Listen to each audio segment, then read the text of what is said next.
एक ऐसा इंसान जिसने मुसलमान की सबसे पवित्र मस्जिद माने जाने वाली मस्जिद अल नबी और मस्जिद अल हराम के नाम से जानते हैं, इन्हें डिज़ाइन करवाया यानी बनवाया और इनका नाम है मोहम्मद कमाल इस्माइल।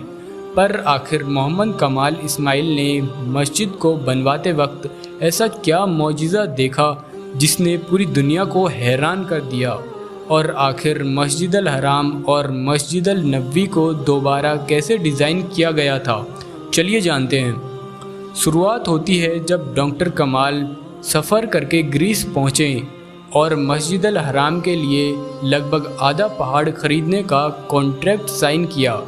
ये वो पत्थर है जो हरमैन शरीफैन में लगा है। ये एक ऐसा नायाब पत्थर है जो कि पूरी दुनिया में सिर्फ ग्रीस के एक छोटे से पहाड़ में मौजूद था, और इसकी खासियत ये है कि गर्मी में भी ये फ़र्श को ठंडा रखता है। इसके बाद हरम शरीफ में उस पत्थर को लगा दिया गया, लेकिन सऊदी किंग ने डॉक्टर कमाल को वही पत्थर मस्जिद अल नबी में भी इस्तेमाल करने की फरमाइश कर दी और डॉक्टर कमाल को वैसे ही मार्बल लगाने को कहा जो कि इन्होंने 15 साल पहले ग्रीस से ख़रीदा था। अब क्योंकि आधा पहाड़ तो वो पहले ही खरीद चुके थे और पूछताछ करने पर पता चला कि आधा बचा हुआ मार्बल उनके जाने के बाद ही बेच दिया गया था, और ये बात सुनकर मोहम्मद कमाल बेहद परेशान हो गए।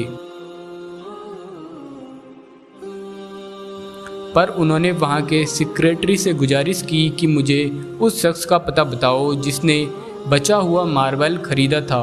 तो सेक्रेटरी ने कहा कि वैसे तो इतना पुराना रिकॉर्ड निकालना बहुत मुश्किल है, लेकिन मैं अपनी तरफ से पूरी कोशिश करती हूँ। आप मुझे अपना पता और नंबर दे दीजिए। फिर अगले ही दिन उन्हें अचानक एक कॉल आई कि मुझे मार्बल के ख़रीदार का पता मिल गया है, और डॉक्टर कमाल ये बात सुनकर खुश हो गई।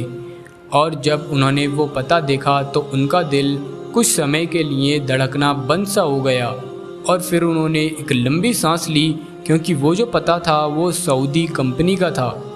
फिर उसी दिन डॉक्टर कमाल ने सऊदी की फ़्लाइट पकड़ी और उसी दिन सऊदी चले गए उस कंपनी से बात करने, और उस कंपनी के मालिक से पूछताछ करने पर पता चला कि वो मार्बल तो कभी यूज़ ही नहीं किया गया, वो अभी भी वैसा ही रखा है। और ये सुनकर डॉक्टर कमाल बहुत ज़्यादा खुश हो गए और एक बच्चे की तरह रोने लगे और फिर अपनी पूरी कहानी सुनाई।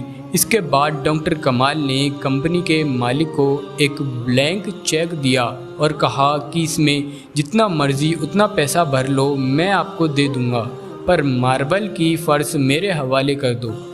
और जैसे ही कंपनी के मालिक को पता चला कि ये मार्बल हमारे प्यारे नबी मोहम्मद सल्लल्लाहु ताला अलैहि वसल्लम की मस्जिद नबी में इस्तेमाल होने जा रहे हैं, तो उसने कहा कि इसका एक पैसा भी नहीं लूँगा मैं, क्योंकि पहले अल्लाह ने मुझे ये मार्बल ख़रीदवाया और फिर मैं इसे भूल गया, जिसका सीधा सा मतलब ये है कि ये मार्बल मस्जिद नबी के लिए ही था, मैं तो बस एक ज़रिया था।